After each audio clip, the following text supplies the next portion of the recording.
But it's not just trouble with Tomko with this set of tapings. Kevin Nash is upset too.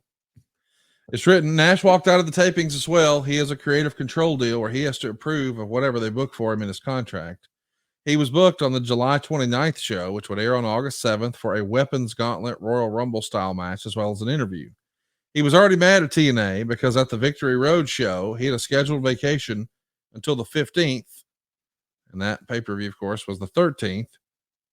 And he figured he's not booked on this pay-per-view. It's in Houston, by the way. And then he got a call that he had to be on the pay-per-view. So he cut his vacation 2 days short. And when he got there, his only segment was that deal where he told Joe he had his back and told Joe that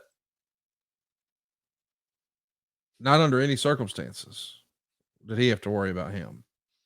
And after he saw the script of the show, he gets mad that it's a weapons match because he doesn't like being in weapons matches. And there's a constant complaint within the company that there are too many weapons matches. And even more so now that they're doing a weapons gauntlet match on free TV, when we're selling a pay-per-view that includes a weapons cage match, a weapons street fight, and a last man standing match, and oh yeah, a chain match. Then he saw he was being eliminated third, and he's going to be eliminated during a commercial break. And he figured that since he at this point is supposed to main event the September pay-per-view against Joe, none of this made any sense. And there were stories that also made him mad at how he was going to be eliminated. But the impression I had is the script he saw only mentioned BG James, Lance Rock, and Nash as the first three guys out, all doing the first commercial break.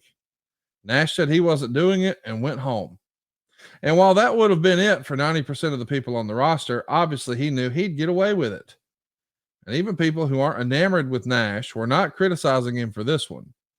It appears the idea stemmed from the story a few weeks back about Vince McMahon being mad at how Michael Cole went to a break, and people would think a match can't end during the break since they never do.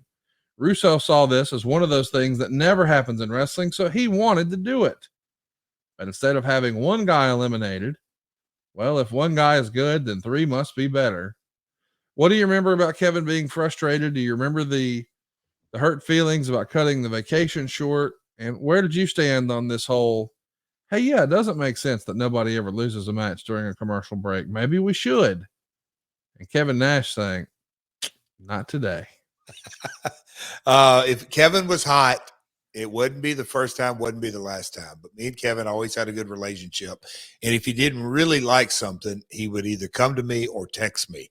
But look, he may have not liked it. As far as the eliminations, Conrad, I'd love to see the format because I'm not sure Nash, BG James, yeah, maybe we just for time's sake eliminated during the break. And when we come back out of it, we show the replays. That's an option. Or in the format is those three are going to get eliminated before we go to commercial break. So it sounds like maybe some good newsletter reading, or it may be completely accurate. But at the end of the day, an elimination in the Battle Royal isn't something to leave TV about. Right.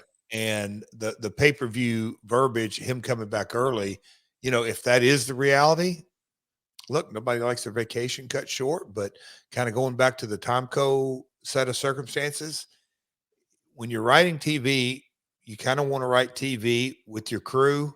And I just can't imagine us saying, nope, he's got a vacation in the books.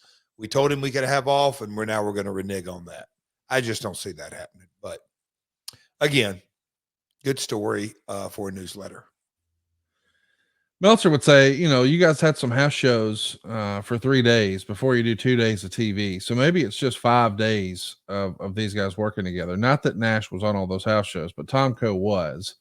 But he felt like maybe there was more grumpiness than normal, which I guess is logical.